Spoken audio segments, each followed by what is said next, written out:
Welcome to What Lies Ahead. I'm your host, Chris Raffini, lead singer of the Long Island band Overthrow. On my podcast, I explore everything related to the hardcore scene through the eyes of artists, promoters, and record labels. As always, please like or subscribe on all social media platforms. For more information and updates, check out our Instagram page at What Lies Ahead _podcast and find us on Facebook by searching What Lies Ahead. Now, on to the show. Today's guest is Ralph Torres, lead singer of the Long Island hardcore band Total Meltdown. Their new EP2, came out in late June on Wreck Age Records, and they've been out in support of it since. We'll talk the new EP, writing process, and what the future holds for the band. Ralph, what's going on? Thanks for coming on, man. What up, what up, what up? Appreciate you coming on. Thank you for dealing with some of the cancellations and moving around. But fortunately, when this is coming out now in about mid-August is when the time when it was supposed to come out. So I apologize for that, and I appreciate you coming on. Everything works out when it's supposed to, man. Yes, sir. Exactly. And it was cool. As before we started recording this, we were chatting it up a little bit. Obviously, we have our show coming up this Friday together. We're playing with you guys, which we're psyched for, in E-Town, Lionheart, and Demise at the Space Ballroom in Connecticut, which is going to be really, really fun. So that's going to be a good one that we're playing together. I'm looking forward to it. Very excited. It's going to be our first time also playing out of New York, so it's going to be fun for us. Yeah, Chris mentioned that to me. So more to come. So what a great first out of state show, right? With E-Town and Lionheart. It's going to be pretty wild. It's going to be awesome. But let's start with you though, man, because you've been going to shows, you've been around the scene for a little bit. So we'll take it back a little bit before Total Meltdown. So talk about your history in music that would led to hardcore, and then what your first show was. So at first I grew up in New York, Queens. We were surrounded by Latin music and hip hop. I gravitated toward hip hop, so I've been listening to that from almost, it feels like birth. But then I had a family member, one of my cousins, moved in with us, and along with his arrival, he brought a few CDs with him, and one of the CDs he brought was Guns N' Roses, and I got hooked onto that. So Appetite set it off, and then Use Your Illusions came out, and it was just like a big event. So I got to listen to that, and then MTV just really started taking over our household. So along with that, there were a whole bunch of videos that came out, and then the game changer, the needle drop, which was Nirvana, came out, and grunge came over and destroyed the world. And we stopped listening to Guns N' Roses and started listening to everything grunge in the world. And then I started listening to hip hop, obviously, and I was going more into the grunge side. But then I found myself gravitating more towards the faster songs, like the stuff on Bleach, stuff on Incesticide, Territorial Pissings. And really the more aggressive kind of songs that were coming out, and not necessarily the slower jams. So I found myself repeating those over and over again. Even a few jams on Bleach. The School was a great one. And then I went to high school, and I met one of my best friends, who was the best man at my wedding, my friend Conrad. And I told him about this, and he said, "I got something for you." And then he lent me the Gorilla Biscuits EP, and that just set me down a whole different path in my life. And I just completely went crazy about hardcore, and bought essentially everything I could that came out on Revelation, Victory, and it was downhill from there. I mean, I've just been hooked on it ever since. And it's just been fun because that was the gateway drug, and now we get to go and see these bands and play all the time. So it's pretty sick. Pretty cool. So yeah, a couple things with that. One is, so with you, I was singing with Gorilla Biscuits, and then from there you bought your next record. And were you one of those people? Because I did this, and I know a lot of people say that back then. You read the thank you list to find other bands. Yep. That was another thing. That's also same thing. My friend Conrad told me that, because I was like, I want to find more and more stuff like this. So it was like, hey, check out everything that's on the labels. Look at all the thank you notes, and then from there you'll be able to gather kind of the things you like and don't like, but you'll at least be able to branch off from that. And yeah, that's exactly what I did, and that's how I found all all of the New York hardcore stuff, and eventually like expanded beyond that. Yeah, and another thing too, it's you'll be about my 67th or 68th episode, and I can't tell you how many people from like the era of when like we grew up starting to go to shows. Like the gateway was, well, it starts always with glam rock, right? And then some people metal and rock, but it leads. But Nirvana is such a Yeah. big piece of that, right? In terms of what they did, turn the music industry upside down and what that led to punk.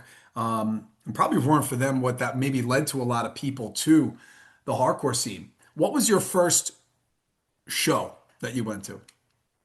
So after I got the music, I was like, all right, that's it. I got to start going to more shows. I got to start going to a show. And I was able to make my way to CB's in 95 or 96, I forget. And I got to see H2O play. It was an H2O show where they recorded the video for Family Tree. Oh, when the At line that was like show, wrapped around the yeah, building? yeah, Yeah, it was yeah, wild. It was wild, and there was like a film shoot, and I didn't like realize this. I'm wearing like a striped hoodie and like some sort of other hat or whatever, like all hardcored out, like straight up, and it was like a huge line. It was them, Crown of Thorns, yeah. Floor Crown Thorns. Punch, and Inside Open. Inside was a Long Island band that we heard, but I never got a chance to see. So yeah, my first trip, my first time to actually go to a show was to go to CB's and check that out, and it was sick. And I mean, you've been to CB's and know how hot that place gets. It That was was, an October show too, and it still doesn't matter yep, when they're packing 300 people over the actual limit that they're supposed to have. wild, wild. It was a sweatbox, and I was like, I'm never gonna wear a hoodie to a show again when I know it's gonna be like this because I was a sweaty mess at the end of it. It looked like a puddle of like sweat. It was I amazing. mean, we got there a little later, and the line was just so long. We waited, knew we weren't going to get in. We ended up not even. We didn't get in. I remember that. I went with Anthony Race and a couple of other my friends, and we just ended up not getting into that. So the fact you got into that was great because that's like that lineup, man. Like Yeah, yeah. inside floor punch, crown of thorns, like an H2O. Yeah, yeah, It's it's a pretty wild. sick thing. And the only reason we got in was because we went so early. We went super early because You we had wanted to to. go and see Inside. We were like, hey, we're here where we want to see a Long Island like band that we like love listening to, and being able to see them play in that stage was like fantastic because then it was like the gateway. Like it was like the stuff that we listened to in Long Island, and then all the stuff like the New York scene, the New York City scene that was popping up. So it was cool. And Floor Punch sprinkled in there for some New Jersey love. So it was cool. It was Great, a great, great show.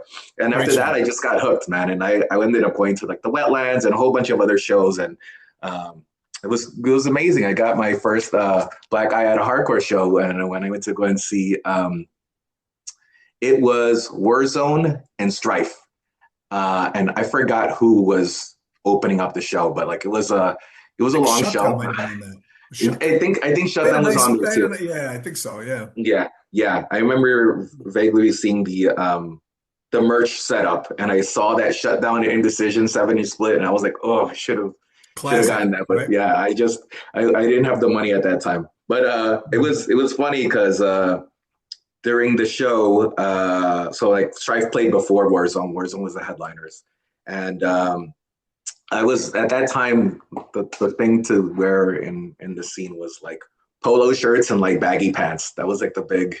I don't know why that was like the style. It was like It was the preppy thing. You're right. prep core, whatever the hell it was.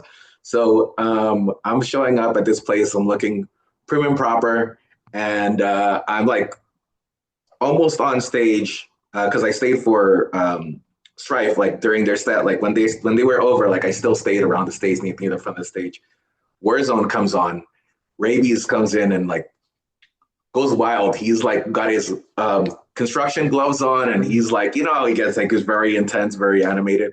Anyway, I'm in the front of the stage, and I'm just like in awe of what I'm seeing. And then he jumps off the stage into the crowd, and then right next to me, a huge mosh pit opens up, and I was completely unprepared for it. And I got like the edge of somebody's fist, and it went right into like the bridge of my No, nose. you just knew. You're like, And then I oh. knew, like, I just felt like the blood building up, man. And yeah, it Mhm. was a Sunday show. So going to school on Monday, looked pretty interesting. I looked like I got And roughed up big time. yeah, and at the end of the day, it's like, you know what? You got a black eye on a Warzone show, which could have been, I could be wrong, and there's some people listening like, nope, Chris, that's not it. Might have been one of Warzone's last shows in New York at that time. Who knows, you know? Could have been, could have been. Yeah, this was like 97, 98. So Give or it was take, yeah. awesome. So Awesome. But yeah, like I was hooked. I was like, this is fantastic. Like I want to go to every show I can. So at that time, because I remember the big three in the city were CB's, which is obviously CB's, but and then there's Wetlands and Coney Island High. And I might, CB's is for everything it was, is obviously the history. It's incredible. But pound for pound, Wetlands to me was my favorite venue. Out of those three, which one did you like? I mean, I really enjoyed Wetlands. I feel like I went to more shows at Wetlands than I did at CB's just because of the variety. And like during CMJ was like huge in New York. So like I got to see a whole bunch of different things that weren't necessarily hardcore. So like another great show I saw at Wetlands was Murder City Devils, Mm. Blood Brothers, and Rye Coalition. And the International Noise Conspiracy. So those were Oh, like okay. International Noise Conspiracy was the headliner, and it was just like seeing different things that weren't necessarily hardcore, but were hardcore adjacent. So like I really enjoyed being able to do that, and it wasn't necessarily limited to a Sunday afternoon kind of thing. So yeah, like I like that I was able to go to Wetlands and like experience that, and I saw a whole bunch of other shows there too. But like that one stands out to me. I think in particular because Murder City Devils. They lit their cymbals on fire while they were playing, and it was like, what the hell is going on over here? So it was cool. But yeah, but Wetlands for me, I think is going to be the top one, and then CB's. I never made it to Coney Island High, so that was unfortunately something I missed. Yeah, Coney was a cool spot, but Wetlands, I'm with you. I loved watching, Yeah. going, playing, all that, like shows at that place. It was great. So where did it lead for you to start? Obviously, slowly with it. So Total Meltdown started what, 2020? Am I off, or it was before that? Yeah, 2019-ish, it started. So I mean, like at that show, at that CB show, I met Chris Enriquez, person we all know and love, and who has his hands in many different things. And we met, we became cool, but then like we went our separate ways, right? The way it worked is I didn't necessarily branch out of my crew of friends. They were more my high school friends. So I was aware of him and we were cool, but like we didn't really get tight until like maybe 2010-ish when I think he moved to Brooklyn or moved to Manhattan in that area. So like we really got really tight and we were cool and everything was going great and we're chilling and like every once in a while like he would do some live band karaoke and I would get on the mic and I would like do a song or whatever the hell it was, whatever bullshit we listened to, and then I did New Direction and I was like, hell's yeah, like I can dig this. I can dig being in front of a stage and grabbing the mic and just going into it, getting into it, and however the stars aligned, whatever happened, one day Chris was like, hey, you know what, we should start a band and I want you to sing in this band. So Chris kind of approached me and he's like, I've got a name of the band, I got a concept, like I want you to come through and rock it and we'll get our friends to jump on the other instruments, but he was like, I'll play guitar on this one and we'll go from there. So this was like essentially his brainchild that he wanted to do with me singing in particular. And he was like, hey, you know what? I play drums and everything else. I want to do guitar and we can, Guitar. Yeah, because there's drums go for down that everything. Yeah. path. Yeah. And like my man can play every single instrument. So he wrote a few songs and we just started playing them in our practice space. And we were like, you know what? I think we got something. Let's record this. But like during those practices, we were also like doing covers of Cro-Mag songs or like Indecision, New York hardcore bands. And like eventually we were like, hell's yeah, let's record this shit. And that's how we did that first EP. That's cool. Now, did you have the idea of always that you wanted to sing? Like, how did that come about where he thought of you? I know you were friends, but how did that come about? Yeah, I think it was more of like I was always around it, but I never actually stepped into that role. But whenever I was around it, I was very comfortable being on stage, like doing that. So he was just like, hey, you know what? We're cool. We're fam. We hang out. Like let's just try this out. Let's see if you want to get into it. Because like around that time, all of our friends were in bands, and it was just like me who wasn't. But I was hanging out with everyone. I just wasn't like You weren't playing in music. in a So band. he was like, you Yeah. know what? Like let's do something. Let's change that narrative. And yeah, that's where it all came from. And we've been doing it ever since. Yeah, so you released your first EP, I think it was around 2020, obviously, right? Yeah, and Yeah, then yeah, we got played. Like we released our EP, and we were gonna play our first show. It was gonna be at A7. It was gonna be opening up for Killing Time. It was one of those like Drew Stone shows, and it was like gonna be a sick kind of amazing matinee show. And then that was supposed to be May 2020, and the world shut down. So yeah, everything got what a canceled, and cool what a cool spot to play with Killing Time. yeah, that would have You been know. epic, epic. So like, yeah, it sucked, but it gave us an opportunity to kind of hone our craft a little bit more. And Yeah. our EP came out, like we recorded everything before then. So like it came out, and we unfortunately couldn't play a show until the year after. I think like 2021 was when we played our Yeah. first show. Yeah, Yeah. so Yeah. it is Now, what it is. so did you guys at that point in time, from then on to where the new EP is? Because I'm getting there slowly. Well, actually, I bring it back. Same members from the first EP? Yeah, yeah. All the So same we crew. got so it was the band started with our tight friends. Like we were all friends before we started a band. So it was Drew Castle on bass and Corey Bonfiglio on drums. And like we've all been friends forever. So it was just it made it a lot easier to join a group when it was with people that I already knew. So it was like Hmm. all people that we were crew with, we're just like, hey, you know what? Let's do something together. So yeah, same group. We did this. We recorded it. We were devastated by COVID. We didn't get as much runway with that last album, so or last EP. So we went back in the studio and did it again. And this time, I felt a lot more comfortable doing what I was doing after we got a few shows under our belt, and we went in there and recorded it. And you're listening to it. Yeah, so let's get into the new EP. So I guess we'll start with, when did the writing process start with that in terms of when you felt it was a good idea?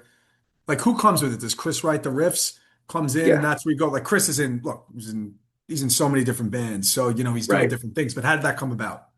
So the way it worked was Chris essentially he compartmentalizes time for all of his various things, and he had a clip where And he by the was way, not not to touring or interrupt, he doing pulls anything. it off. He pulls, Yeah, he yeah, does it. yeah. I It's I had crazy. him on here and just talking to him, I'm like, I don't know how you do this, but he does. It's amazing. It's Sorry, it's just amazing how he wild. does it. His idle time, he figures out how to use it so that way it's not idle time. It's like productive time. So like there's never kind of any time where he's just doodling. It's always like thinking about something, working on something.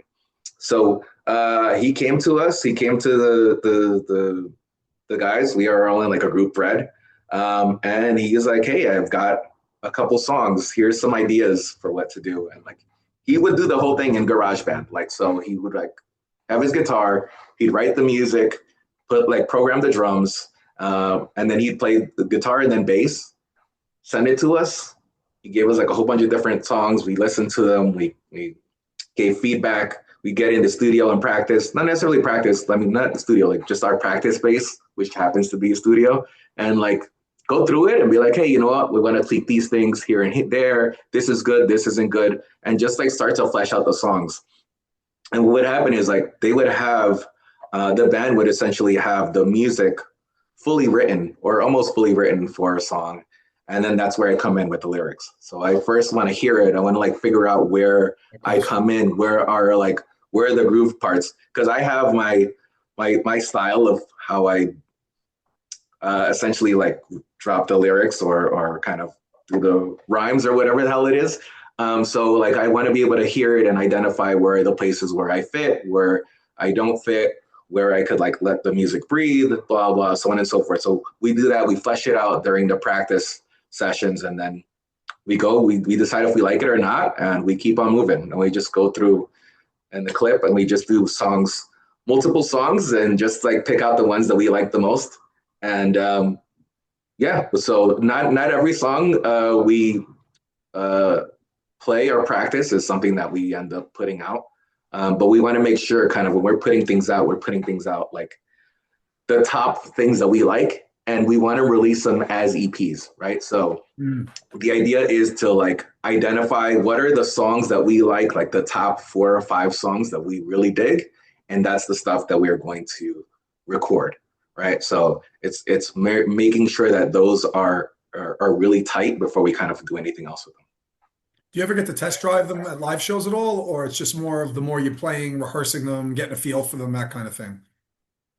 We do get to test drive them. So like there are times where like there's shows that we've played where I have almost completely different lyrics than what it is in the final recording. So yeah, we've been lucky that we've gotten a chance to play. Unfortunately, I live in Texas right now, so like I'm not in New York. So like when I fly up, it's like we've got to have an intention. So it's usually when we play a show. So there's not too much time where we get to practice. But what ends up happening is when we would play these shows, we'd be like, hey, we have a new song. Let's just add it to the set and see how that goes and things on so on and so forth. So it works out well. And like I learn what works and what doesn't work, especially if I'm up there screaming. Like I'm like, you know what, maybe I need a little break at this point. So like we tweak it as we go along. But yeah, hopefully now that I'm moving back, we'll play more often and practice and get more shit done. Like that's my question. Yeah, so you're in Texas, right? So you have to, which I was actually I wanted to get to, but since you brought it up, so are you rehearsing this week before the show with them, or you can't really? Yeah. Or are you Yeah. gonna come up like because you do feel like, or do you just go around the house singing the songs? Honestly, because you got to get your voice ready, you know? Right. Yeah. Yeah. I do that. And then what I'll do is I'll go up a couple of days before and we'll practice. We'll knock it out. Okay. We'll get like 2 or 3 versions or 2 or 3 sets in just to make sure we feel good and feel comfortable around it. And we move forward. And then I come up often, or I used to come up a lot more often. So we would just be like, hey, you know what? Let's just practice just like to dust off the cobwebs and stuff like that. But yeah, we're going to see now. Yeah, we're got to make it work. moving back. Yeah, right. That's the way to make it work. So back to the EP. How did you guys connect with Wreckage? So Wreckage is actually that's the label that I mean, obviously we know them from the '90s. They were like a major institution in New York.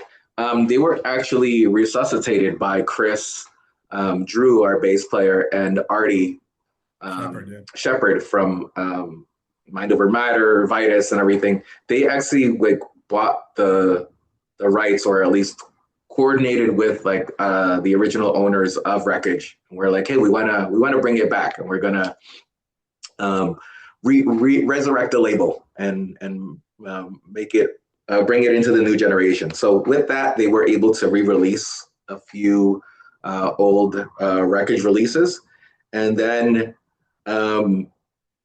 we were throwing around ideas of like, hey, where should we put this out, right? Because our first EP was self-released.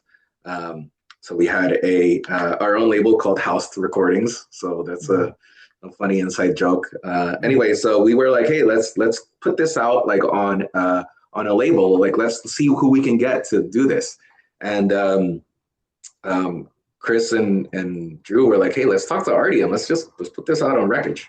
It was like, it'll be a good kind of bridging the gap of kind of where the label was when they folded before their return. So everybody was aligned. They felt like it was a good fit, and we did it. So we were able to kind of be the first release on Wreckage after a pretty long 20-year gap, I guess. Pretty cool. Because it's a pretty, very established, well-known label, and to come back, you're the first release. That's pretty awesome. So I know it came out in June, and we're going to get into track by track in a second with it. But what have they released so far? What physical copies of this are coming out or have come out? So it's been focused on kind of re-releases. So they did Tell Majority, Life of a Spectator, re-released that. They re-released the Neglect album. I forgot which one it was, but there is Marty was on here. He was talking about that. Yeah, I remember. Yeah, so it was them. They did something with Days, and they like re-released it together. So they did that. They re-released like a bunch of shirts. So like Mind Over Matter shirts, Millhouse shirts, Motive, like more kind of the stuff that was on the Long Island side of the house. So yeah, re-released like merch and like things here and there. So it's been sporadic. It hasn't been like something that they're doing consistently. But I mean, as you know, this is just one of the many things that Chris has his hand on. So Yeah. whenever he decides he wants to dive into something else, we're going to see what else comes out on the label. Mhm. Now, will Total Meltdown have physical copies? That's coming. Yeah, we have What is that? vinyl and shirts that you can cop from Wreckage. We also have some stuff on Bandcamp. We could get our first EP on Bandcamp. And yeah, we release vinyl essentially. Vinyl and t-shirts is our The kind of big thing. foray into Yeah. the physical space. Just because like that's the stuff that we would actually collect and listen to. Right. Right. All right, let's talk EP2. I guess let's talk the first song. And what I mean to each song, I guess like the writing process, what you're going for in the song, and then lyrically the theme as well and the cadences, like just a kind of bunch of everything. So Yeah. let's talk the spell. All right, cool. So the spell was actually the last song we recorded. Isn't Every that other crazy? When it song, yeah, opens the album, opens yeah, EP, you know? exactly, exactly. It was the song that we didn't practice live. So like Right. everything else that we recorded, you will have heard it if you've been to one of our shows before the EP was released. But this one wasn't. Like this one, we were still workshopping it, practicing it before we went into the studio to record our music. And it was while we were there that kind of everything came together.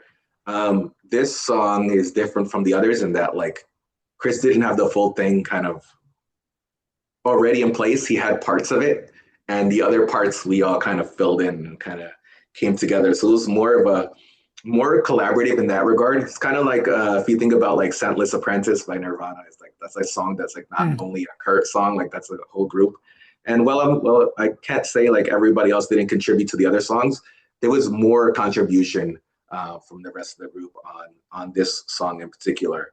And the first time I had lyrics for it was actually at the studio when we recorded it. So it was That's cool. it was a little bit more nerve wracking in that regard because this is like the first time people are Like I have hearing to it. get this done. Yeah. Yeah, exactly. And we spent like a couple of days recording everything else, and we did this all at Darren's studio. Darren, our good friend Nanos, he has a studio in Long Island City called Up in the Locker Room, and we recorded kind of every other song and all of the lyrics, everything like essentially was buttoned up. And this was the last thing. Like I had to write my lyrics for this song and like present it at the last day of our recording. So it was just a little bit more nerve wracking than I would normally prefer, but it came out good. It was a slightly different version, or the writing style, since it was different. I had to change my kind of delivery a bit, but it all worked out. I mean, it came together beautifully. And as far as like the lyrical content, I listen to a lot of hip hop. So one of my favorite groups is this group called Company Flow, and I don't know Which, if by you've the way, I heard could of hear it. within your style, by the way, you know, that which is kind of cool how you blend that in a little bit. Like Yeah, there is, I could trying, hear a little of that influence in there when you say that, you know? trying to. But Mhm. one of the MCs in that group is this LP. I don't know if you know LP from Run the Jewels and all that other stuff. Right. Yep. Anyway, this was his first band, and he said one of his favorite lines was, or one of my favorite lines from him was like, he's like, all of our songs are essentially a way of me saying "fuck you" to people. Mhm. So I took that to heart, and a lot of the theme of the songs that I write for this band are all related to kind of dealing with struggles, mental struggles, and like how to recover or overcome them, or not, or how to wallow in it and kind of soak it all up. So you'll essentially hear that as you hear like the different themes of the songs. They're all kind of referencing the same point, and it's just different ways of kind of expressing that. So in the spell in particular, it's all about like kind of feeling that you're stuck under a haze, or under like a cloud that you just can't get out of. And it's like, you know, it's kind of like you seen like Peanuts where they show like the one kid who's crawling Yeah. around like walking with his head down, and there's like a lightning bolt. Like that's essentially how I feel, when I felt when I was writing the lyrics for this song. And like the way I looked at it was, it's not a cloud that's hanging over your head, it's a spell that's on you, right? It's It's a cool. spell that you put on yourself. It's a spell that is kind of keeping you down, or like helping you, or preventing you from kind of being the way or the person you want to be. So the spell is essentially like trying to the whole the chorus is like uplift the spell is kind of the where the gang vocals comes in, and it's essentially just trying to like get out of that cloud, get out of that kind of bad space that you're in.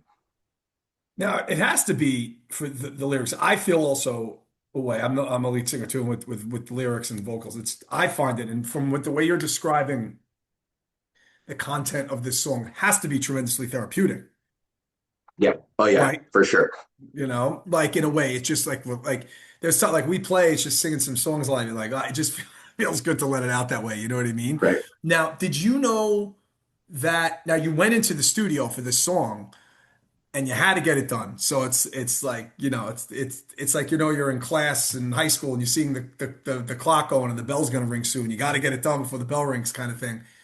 And sometimes you obviously sounds like you worked well under pressure with that. Did you know that's what you wanted to sing about or talk about? No, Like that idea was in no, your head? Oh no. So it's no. I almost mean, I knew with the idea that I wanted to get out. I just didn't know how to express it. Right. right. Um, But you so did. yeah, yeah, exactly, exactly. So like, it's the theme is always the same, but I don't know what it is that's what's going to come out of that session, right? So Right. I knew it was going to be a cloud. I knew it was going to be something hanging over my head, but I didn't know what it was, if that makes sense. So like I did have an No, it idea, but does. not that it was a spell or things like that. Yeah, it was what I realized is like, so we did a one take, and I didn't know where I wanted to put the gang vocals. I didn't know like kind of what was going to be the theme, because I feel like the gang vocals usually are emphasizing a specific lyric. So Right. I didn't realize it until like I wrote the thing, and then I stepped back and I looked at it. I was like, oh, this is it. This is the point right there, and that's what helped me solidify it later. That's cool. And yet you were able to do that too, because again, from what I'm hearing about this song, is you didn't have the chance, probably like the other songs that you had, to kind of play with it and tailor it because this was all done what you were doing. Because I'm envisioning me Right, going to the studio, writing lyrics, and I did that with a song on the new album. Like you have to take a step back and do all those things probably in a short time span. But it right. worked itself out because the song kills and it was a great song to open up the EP with. So let's talk Blame Me next. Yeah. All right, cool. So yeah, Blame Me, we actually recorded that song for an EP or a compilation that was released a year before. It was released with Sunken Temple. It's called Beast of the East. And it was a compilation with Still Suit, Gospel or Jazza. So it's like a whole bunch of like sick bands from the New York, Long Island area that got together and were able to be released on vinyl. So we liked that song a lot, and we wanted to just redo it and like put it on our EP because it was like just sitting out there orphaned. So we just took it and we were like, hey, you know what? Let's add it to this uh, uh, release so that way we can kind of have like our official Yeah, stamp it's on it, stamp on showing it. that it was like released a bit. So yeah, the idea behind this song is um, more about taking on the brunt of whatever problems are happening. It's more of like my internal way of saying, hey, you know what? Don't take responsibility for that, man. If you don't feel like it's your fault, like it's don't go for it. You got to find someone else or find something else to put the blame in. Let's find some sort of other entity on which to lay this black cloud. Mhm. And I essentially like, and when I'm talking about other people, it's more my internally, like what am I thinking, like when I hear all these different things that I'm doing. It's an internal song as well. Like a lot of these are all just me dealing with stuff internally, and this is like me being like, hey, you know what, that you could have done that a little bit better. That was a complete fuck up, you blah blah blah. Like these are all like things like where I'm telling myself I'm doing wrong. And the idea behind that song was like just being in this level of existential dread and like trying to move forward, just trying to try to avoid it, know that time isn't working with me, and it's like just feeling like you're just closing in and nothing is moving forward, and you can't move past your problems. So it's like, you know what? If you put the blame, then you can start to move forward, right? Cool. So the entire thing is like, you know what? Blame me, man. Like let's just get it out there. Let's say it. Let's speak our piece, and then we can move past it, right? So the idea behind that song is essentially like taking it all in, putting a guilty party onto it, so that way you could move forward from it. So that's essentially kind of the concept, the whole idea behind Blame Me, and how that came Awesome. about. It's awesome, man. All right, next is Ash. So Ash was a song I wrote while we were in the middle of COVID. And originally I wanted to like talk about how people should be getting vaccinated. Like people should be going through the exercise of like getting to a point where we can get back out into the world and kind of doing their part to like help heal the world so that we could move forward, right? So the concept behind this is like the people who don't listen, or the people who don't want to follow the guidelines or kind of go according to kind of what we're trying to do to move forward. Those are the people who are going to get left behind. Those are the people who are going to essentially die, right? So the concept behind this was it shifted, like that's what it started off with, and then it turned into something about ego and kind of how people feel like they're better than others, and like trying to claim that they're in a different place, and like everything they're doing is kind of the altruistic kind of way to live and operate, and calling out that it's bullshit, calling out like, nah, that's not right, like you're not above everybody else. And then your egoism, your kind of gluttony, or how you're living is going to put you into a position where you will perish. You will perish, or you will burn to ash. So like that's the crux of the song, right? It's like, hey, you know what? You're not better than anybody else. We're all in this fight together. Let's do this. Let's move forward. Let's try to keep the positive vibes going, keep things going in the right direction. And if that doesn't happen, you're going to be left behind, and your body's going to turn to ash. So let me ask you something. I was going to ask the end, but I figured now with lyrically, do you need to hear the music to get for the idea to come to your head in terms of what you want to talk about? Or It sometimes you helps. might have it and then you're like, all right, Chris comes in with the next kind of idea of the song. I'm going to try and put this in, or it doesn't work that way. It's got to be felt. You got to feel it almost sometimes, right? It's sometimes I have things that I write down. Sometimes I have lyrics written, but a lot of it is more like I'm hearing the music and I'm like, like this works here, this works here, and then I'll have some ideas that well, whiteboard or conceptualize, but like they don't turn into full-fledged lyrics until I actually have the music, right? Like it's not like I have a rhyme book with everything there. Like I have ideas that I want to go over, and I have like certain lines I want to use, but I don't know how I'm gonna make it fit into a song, and they don't all necessarily follow the same flow. So it's like, okay, this works here, this doesn't work here, and like it's just going along with the vibe of the music. Have you ever had, because I've had lyrics where I've had a certain flow and cadence that I've had over it. And then it just gets programmed in your head. That's the way it goes, right? But you like the line.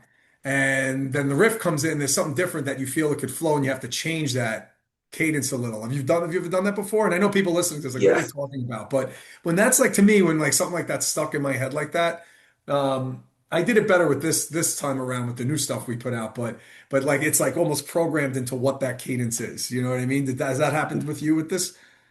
yeah. It actually happened in the first EP. Like there was one song I wrote where I had completely different lyrics and a completely different delivery, and like I played it for the band, and my boy Corey, he's a monster with this stuff. So he would listen to it, he'd be like, that doesn't necessarily work out, or you should change this up here and there. And like there would be times where my delivery he would just make one change, and it would just make it a lot easier for me to do it live, because now it wasn't as wordy. Now it was like a Mm. little bit smoother, a little bit. So like I had an idea of what I wanted to do, but then he'd hear it and he was like, nah, change this, change this. And like not necessarily change the lyrics, but like change where it goes, change how you're delivering it.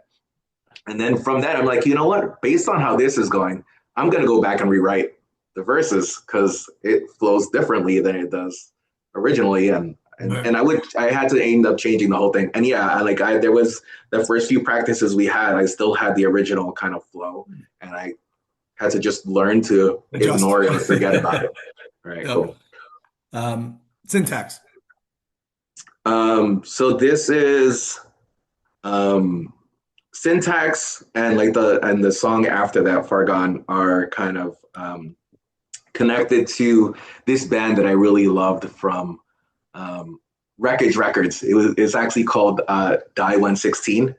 They're a Gavin Van Black band, and the album is Damage Control, and it's a really sick kind of EP where it's just like brutal. Like the lyrics are fantastic, and there's a song on there called Jesus Complex, and I wrote syntax kind of mimicking that, where it's like trying to kind of get a sense of control in a place where you don't have it, right? So the idea behind this song was I thought I was moving in the right direction, but I ended up being completely unhinged and not realizing it, right? So the idea is like, oh shoot, I've got a handle on everything. I know where everything is going. I've got this. I figured it all out. I figured out what I'm actually doing. And then that's the first lyric or the first verse. And the second verse is like, oh shit, no, I misinterpreted it all.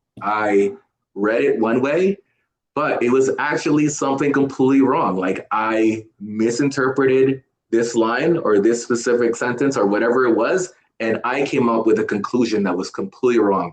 What I said had no syntax in the form of what was being understood as was being explained to me. So yeah, the idea is just like being all about like not having that control, like thinking you had it, thinking you figured things out, and then just finding out, oh shit, no, I just went down the wrong path. And like this is my sense of insanity. And the beauty of that song is there's so many change ups in that song, like that it's perfect. Like it feels like the music is manic. Like it feels like it jumps like different genres. And because of that, I felt like, oh, this is me. This is like just like not being in a place where I feel comfortable. So it was like, it worked out beautifully. That's cool. It's cool and how you describe the song is actually accurate in terms of the music, like musically, and it's cool how like the lyrics in its own way, like what you're talking about, the subject area of what you're talking about goes along with how that style of music is, which is pretty cool. Yeah, I dig it. I dig it. Last song, Far Gone. So Far Gone it's more traditional in the sense that like we're kind of doomed, right? With the way things are happening, the way things are going on with the world, and I always try to take a positive spin on things, but like this one was nah, man. Like I don't know how we're gonna get out of this. I don't know what our path is moving forward to escape kind of the way we're living here. But Far Gone is essentially me just saying like I'm trying to like figure it out, but like I can't. And no matter what I do, no matter like what drugs I take or whatever kind of placebos I give myself, it's not working. We're not coming back from this. And like we're essentially we're off the deep end, and we're just like we're too far gone, and there's no coming back, like essentially. So I ended unfortunately on a negative note, but like it's a pretty dope fast song, so I feel like it works well with the No, it does go well with it. Yeah. It does. So, question I had to ask: what was the idea of the track list order for the EP? Like, all right, like Spell's gonna open, we'll do Blame Me second, end with Far Gone. What was the idea behind putting the songs in the order you put them in? There was a lot of deliberation, man, with the guys. Like everybody, always is, right? With that, yeah. It was wild. Like up until the last minute, we didn't agree on the set list. We knew that like once we recorded Far Gone, not Far Gone. Once we recorded The Spell, we were like, this is the way to start off the album. So like we knew that was going to be the opener. Like we already felt it. Like that was just setting the foundation for everything else. But like everything else like got a little bit iffy. I think the reason so we worked beginning, back, and then middle, right? And the way we did that, the reason we did that was just because we wanted to be able to understand kind of what is the alpha and what is the omega, what was the beginning and the end. So we knew the spell. And then Far Gone ended up being the last song just because the way it was recorded and the way it sounded, like I was essentially screaming that entire song, right? So like that was If you look at like the way we recorded, that was like the last song we recorded on our first day. So like by that time, my voice is the rawest, so it's like the loudest. So we're like, hey, we want to have like this really fast jam be at the end, and then we'll work on what the middle looks like. And we knew Ash was going to be a slower song, and we knew Blame Me was already a bit of a slower song. So we're like, hey, let's put those together.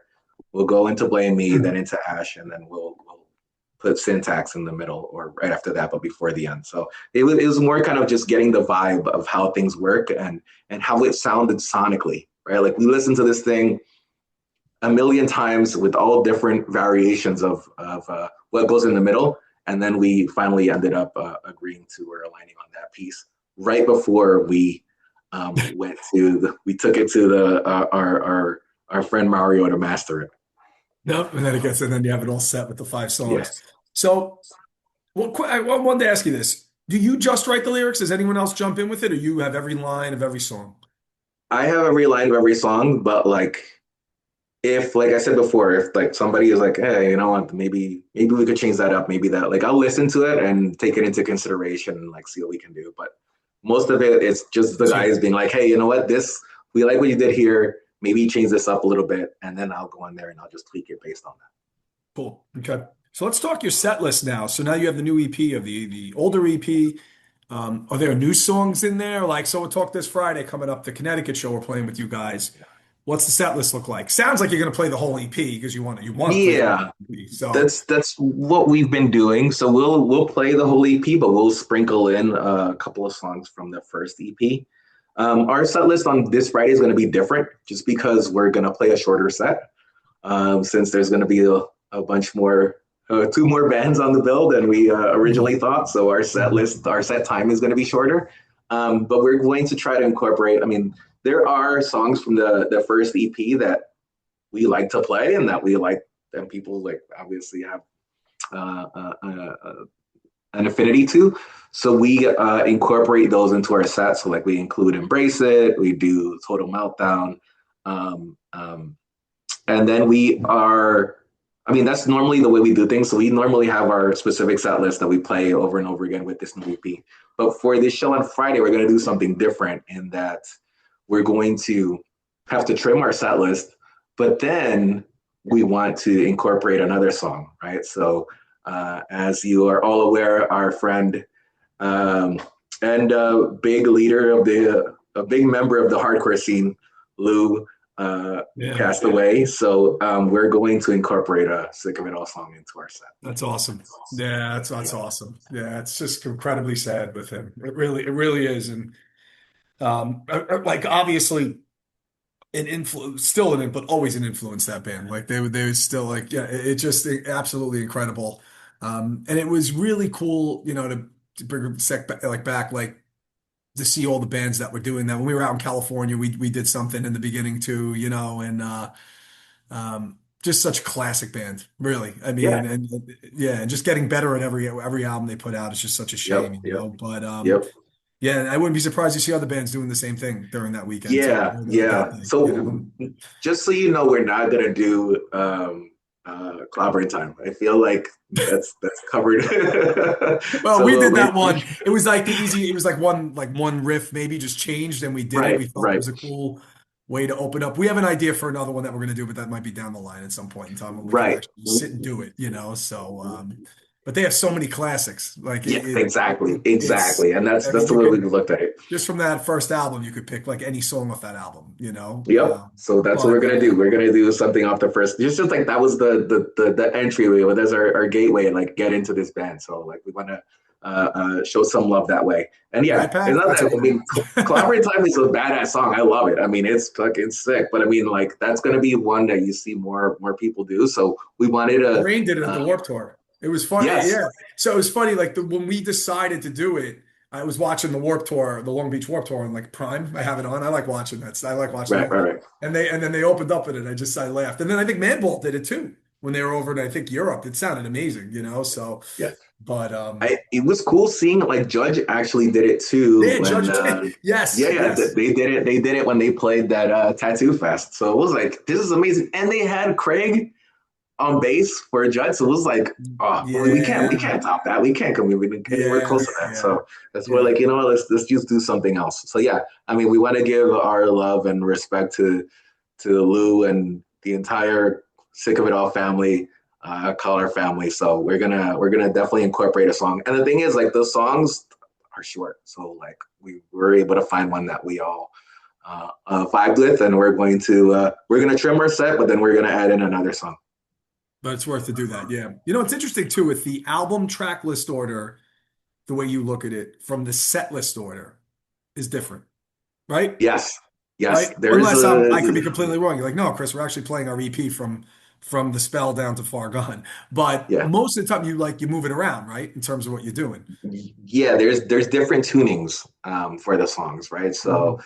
some of them are in drop D, some of them are standard. So we try to keep the songs that are the same tuning together. So that's why what you'll hear on the EP is going to be different from what you're hearing live, just because of the having to switch the tunings.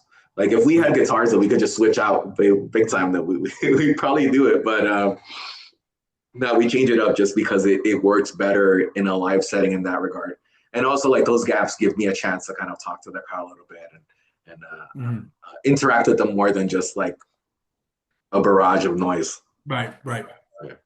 So I got yeah, I guess one kind of two more questions, but one more here. So is what does the future hold for you guys? You know, I know we have Connecticut this week because we're together. We're playing together to Connecticut this Friday. You have the Incendiary show at St. Vitus. It's sold out. That's going to be amazing. It's gonna be sick. What else is going on? So what else you guys? You have any other shows coming up? Are you writing? Mm-hmm. What's going on with the band? Even though I know you're like Chris, we just put out the EP, Yeah. but Yeah. I don't know if like it seems like you guys just from the sense I'm getting, and even from when I talk to Chris here and there, like are in a pretty good groove where it sounds like it's flowing in terms of the writing. So maybe is there new stuff that you guys are playing around with at this point in time?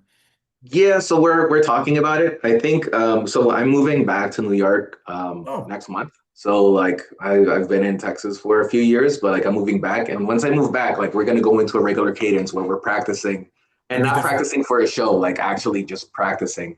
And we find during those times is when we actually write our music, right? So we've got a few tracks that we've been toying around with, and like there are a couple that we feel could be ready for another EP or for a split with somebody. So Mhm. like we're toying with the idea of just like not waiting as long. Like our last EP came out in 2020 and this one came out in 2026. So 6 years is a huge gap. So like we don't want to do that. So we're gonna get into a more regular groove where we're just more like writing new music and just putting it out into the ether, right? So we want to introduce or toy with the idea of doing a split with somebody else, a band that we like, doing that. So like we want to just have songs that are kind of ready in our pocket, so that way we could deploy them Do as it. Just needed. record, right? But Yeah. yeah, but like our vibe is essentially we're gonna keep on putting out EPs. Like we're not gonna do albums. I feel like we have, since the world is operating under ADD, putting out a whole bunch of Attention songs. span's just not there anymore. It's Yeah, it's not. not there, man. So we wanna keep it concise. Do like 4 or 5 songs, release it. 4 or 5 songs, release it. So it's gonna get more into that kind of mode once I'm back home and once we're kind of practicing on a more regular basis. So nothing definitive yet, but I am always looking out for potentially new shows, new people to play with, and bands we want to collaborate with. And it'll be good to actually make that happen and play more shows, play more often. Yeah, Looking that's it. Yeah, psyched. Well, Friday's gonna be fun, man. Glad we're playing together. else, So I yeah. guess before I end, any last words, Ralph? Anything you want to end with before I sign us off here? Pick up the EP, actually get it on vinyl. I think we did a lot of work on this artistically. The music is sick, like I'm not gonna deny that all, but the art is phenomenal. We got our friend Chuck Barrett to do the artwork. Actually, he did the artwork on his own, and we like saw it and we fell in love with it. So like, check it out. It's a triptych, 3 different pieces of art. You can see the cover of The Spell. That's going to be our single. You can see the cover, one of the covers there. Another cover is just a regular cover of the album. And then on our vinyl, we came out with a 12-inch, but we only have 5 songs, so we only use one side of the vinyl. So the other side of the vinyl is the third piece of the triptych artwork. So check it out. It's really sick. I wish I had something to show you guys, but unfortunately I left it. I left my copy in New York. But I highly recommend you getting it. I think the owning a physical piece of it would be is actually really cool, and it's a lot of work that went into just making sure that that looked It'll visually be, as beautiful as it sounds. and you'll have it to sell at the show, right? Yes, That's yes, we right. will have Cool. it sell the shows, and we also have we did a rip of I forgot what the name of the compilation was. The 516 comp. I don't know if you remember that Oh, 516 the comp that shirt. came out. Yeah, that Yeah, was so we came from out the. with a shirt. That's really Yeah, cool. I like that. yeah. So From the None of the idea Above behind that Records. was Yeah, that was cool. yeah, none of the above records. Yeah. So the idea was we were playing our first show back was on May 16th, 516. So we're like, you know what? Let's celebrate that by putting out these 516 shirts. Cool. So yeah, so it's dope. It's a dope looking shirt. I mean, if you we're into that compilation when it came out, just like we were. It's a good throwback there. So definitely check that out. Cop our gear, cop whatever you can at the show, and if you like it, keep on listening, man. We want to put on more stuff. It's awesome. Ralph, thanks so much, bud. Let me sign us off and then we'll chat up when we get off, okay? All right, bet. Peace. Thank you. Thank you for listening to the What Lies Ahead podcast, which is available on all streaming platforms. Go save the What Lies Ahead podcast playlist on Spotify that features all bands that were on the show. For more information on future episodes, you can go to my Instagram account and follow at What Lies Ahead _podcast and on Facebook by searching What Lies Ahead podcast. See you on the next episode.